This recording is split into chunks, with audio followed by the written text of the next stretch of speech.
मित्रों नमस्कार। शिव शिवा ज्योतिष एवं प्राच्य विद्या अनुसंधान केंद्र में आपका स्वागत है। मित्रों, जब भी कुंडली में कोई अशुभ योग होगा तो उस योग का फल कभी न कभी जीवन में पड़ता है, और जब अशुभ दशाएं आती हैं तब उस योग का जो फल है बहुत अधिक पड़ता है। जब तक अशुभ दशाएं नहीं होती हैं, कुंडली के अशुभ योग पूर्ण रूप से अपना फल नहीं दे पाते हैं। बहुत ही आंशिक रूप से वो जीवन भर फल देते रहते हैं, लेकिन पूर्ण फल जो है जब अशुभ दशाएं आती हैं तभी ये अपना देते हैं। तो जब कभी किसी की कुंडली में अशुभ योग हो तो उन योगों का उपाय करना उनके लिए आवश्यक है या उन दशाओं का उपाय करना उनके लिए आवश्यक है। दोनों में कौन सा उपाय करना उनके लिए आवश्यक होता है? मित्रों, जब उम्र कम रहती है तो वैसे हालात में यदि कोई अशुभ दशा नहीं चल रही है तो हमेशा कुंडली के अशुभ योगों का उपाय करना चाहिए। लेकिन अक्सर ऐसा देखा जाता है कि कम उम्र में लोग सिर्फ कुंडली बनवा करके दिखा करके रख लेते हैं, उनके उपायों पर ध्यान नहीं देते हैं, और जो योग उनके जीवन में एक बीज के रूप में आया होता है वह वृक्ष बन जाता है। और जब उनकी उम्र लोगों की बढ़ जाती है तो वह वृक्ष अपना फल जब देना शुरू करता है तब जाकर लोग उपायों की तरफ जाते हैं। लेकिन तब तक वो योग बीज से पौधा बनकर एक विराट वृक्ष का रूप ले लिए होते हैं। ऐसे वक्त में उन योगों का उपाय बहुत अधिक फलीभूत नहीं हो पाता है। हमेशा योगों का उपाय समय रहते करना चाहिए, कम उम्र में करना चाहिए।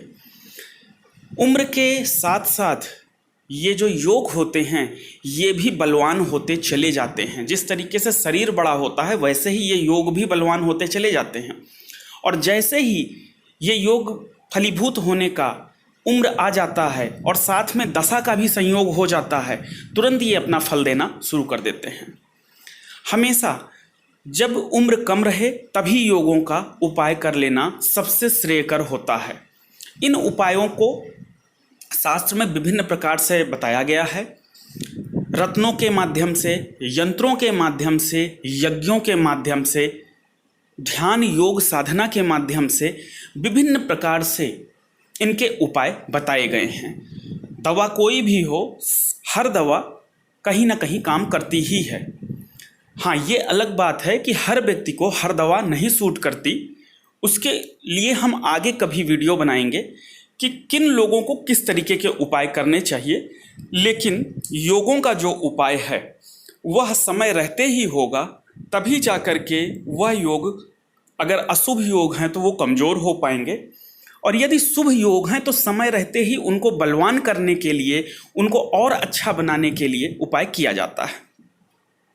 लेकिन जब व्यक्ति के सामने वह योग पूरी तरह फल देने का वक्त आ गया हो, यानी कि कोई अगर अशुभ समय व्यक्ति के सामने आ गया हो, तो वैसी कंडीशन में हमेशा सबसे पहले दशाओं का उपाय किया जाता है। क्योंकि ये जो दशाएं होती हैं ये सरकार की तरह, शासन की तरह होती हैं। जैसे ही ये आती हैं ये अपने योगों का फल देना शुरू कर देती हैं।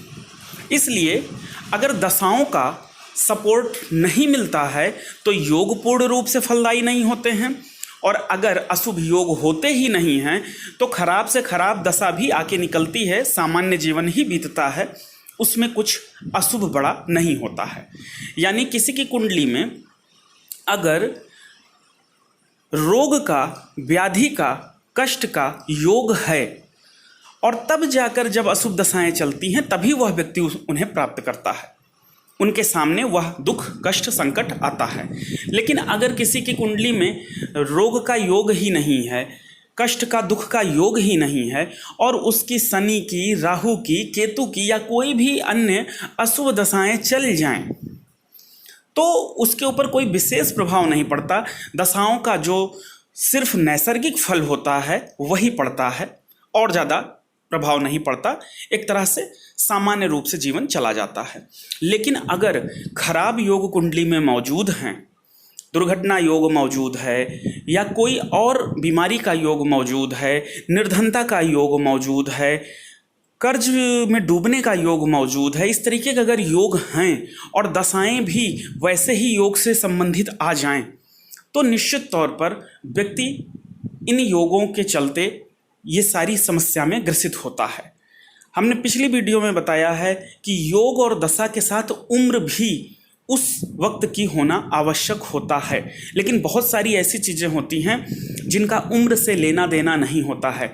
जैसे माता पिता के कष्ट का योग किसी की कुंडली में है तो किसी भी उम्र में आ सकता है, बीमारी का योग किसी भी उम्र में आ सकता है। हाँ, विद्या का, कैरियर का, विवाह का, ये सब योग एक समाज के बनाए हुए उम्र पर ही आता है, एक उम्र पर ही आता है। लेकिन हर चीज़ के लिए उम्र का, जिस चीज़ का जिस उम्र पर होना संभावित होता है, उस योग के लिए वो उम्र का भी होना, एक एवरेज उम्र का होना जरूरी है। लेकिन बहुत सारी ऐसी चीज़ें होती हैं जिनमें उम्र का कोई मायने नहीं होता, जीवन के किसी भी क्षण में वो हो सकता है। जैसे महाधनी योग, अब एक बच्चे को कहीं से बहुत बड़ी प्रॉपर्टी मिल जाए तो भी वो महाधनी बन जाता है, और ये ऐसा कभी भी हो सकता है, लॉटरी लग सकती है। और एक बूढ़े आदमी को जो पूरे जीवन निर्धनता में बिता लिया है, लेकिन लास्ट समय में उसकी लॉटरी लग जाए तो बहुत धनी हो सकता है। इसलिए बहुत सारी चीज़ों का उम्र से विशेष लेना देना नहीं है, कुछ ही चीज़ों का है। यहाँ पर विवाह के भी उम्र पे बात करें तो बहुत सारे लोग बहुत बड़ी उम्र में विवाह कर लेते हैं, और संतान का बात करें तो बहुत लोगों को कभी बहुत लेट में संतान होती है। इसलिए उम्र का महत्व है, लेकिन उसको अपने काल, परिस्थिति, देश, सबकी स्थितियों को देखते हुए ही आंकना चाहिए। तो मित्रों, सबसे ज़्यादा ज़रूरी है, मान लीजिए किसी की कुंडली में दुर्घटना का योग दिखाई पड़ रहा है, तो सबसे पहले उस योग का एक मोटा मोटा उम्र का आकलन कुंडली के हिसाब से किया जाना चाहिए। जो उम्र आ रही हो उस उम्र की दशा को देखना चाहिए और उस दशा का निवारण करना चाहिए। दशा के निवारण जो भी शास्त्र में बताए गए हैं पूर्ण विधि के अनुसार करना चाहिए। तब जब दशा उसकी अशुभ से सामान्य होगी, एवरेज होगी, तो वो दुर्घटना, जो उसका दुर्घटना घटित होने का जो वेग है, काफ़ी हद तक वह कम हो जाएगा। ऐसे में वह दुर्घटना टल भी सकती है या बहुत ही सामान्य रूप में घटित होकर निकल सकती है, जिसका कि उस व्यक्ति के जीवन में कोई बहुत बुरा प्रभाव नहीं पड़ेगा।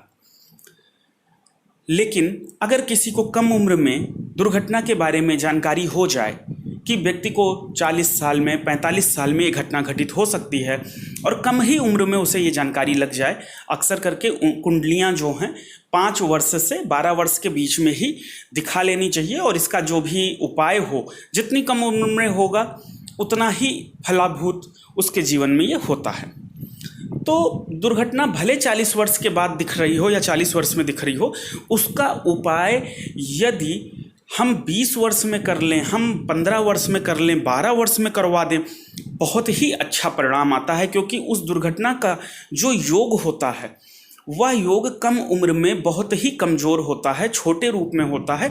उसको छोटे में ही, जब वह बीज के ही रूप में रहे, छोटे पौधे के ही रूप में रहे, तो यज्ञों के माध्यम से, ध्यान के माध्यम से, साधना के माध्यम से, रत्नों के माध्यम से उसको नष्ट किया जा सकता है। काफ़ी हद तक उसके प्रभाव को हटाया जा सकता है। कोई सॉफ्टवेयर बना नहीं सकता है, ये बात समझ में आती है। अगर उसको सॉफ्टवेयर का ज्ञान नहीं है तो बना नहीं सकता है, पर बिगाड़ तो सकता ही है, क्योंकि बनाने के लिए तो वह ज्ञान होना आवश्यक है, लेकिन बिगाड़ने के लिए कोई विशेष ज्ञान की आवश्यकता नहीं है। एक बगिया लगाना बहुत कठिन है, उसको बड़ा करना बहुत कठिन है, इसीलिए शुभ योगों को बनाना बहुत कठिन होता है। लेकिन उस बगिया को नष्ट करने के लिए किसी ज्ञान की आवश्यकता नहीं है कि इसमें खाद देना है कि पानी देना है, कब सींचना है, कब नहीं सींचना है, कोई आवश्यकता नहीं है। नष्ट करने के लिए बहुत ही आसानी से कोई भी व्यक्ति, जिसको उसका ज्ञान है, जिसको उसका ज्ञान नहीं है, वह भी नष्ट कर सकता है।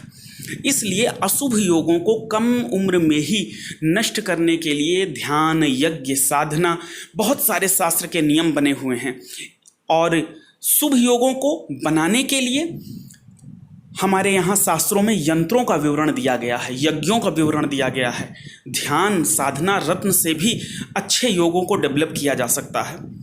इस तरीके से जब समय आ जाए और कुछ अशुभ समय चल रहा हो तो सबसे पहले दशाओं का उपाय करें, फिर योगों का उपाय करें। लेकिन अगर आपके पास समय है, कोई बुरा समय आपके सामने तुरंत नहीं आया है, अभी लंबा समय है आने में, तो वैसे में सबसे पहले योगों का उपाय करें और जब वह समय आए तो दशाओं का उपाय करें। दशाओं का उपाय जब दशाएं कुछ समय शेष रह जाएं उसके पहले ही कर लेना चाहिए।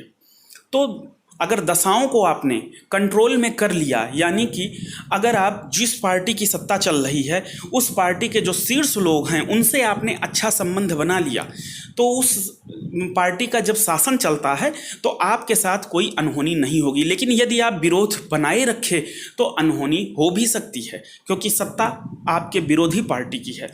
इसी तरह अशुभ दशाओं का हमेशा उपाय कर लेना चाहिए।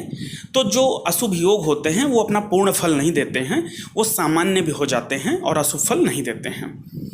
आज के लिए इतना ही मित्रों, आगे फिर किसी नए विषय पर चर्चा करेंगे। जय महादेव।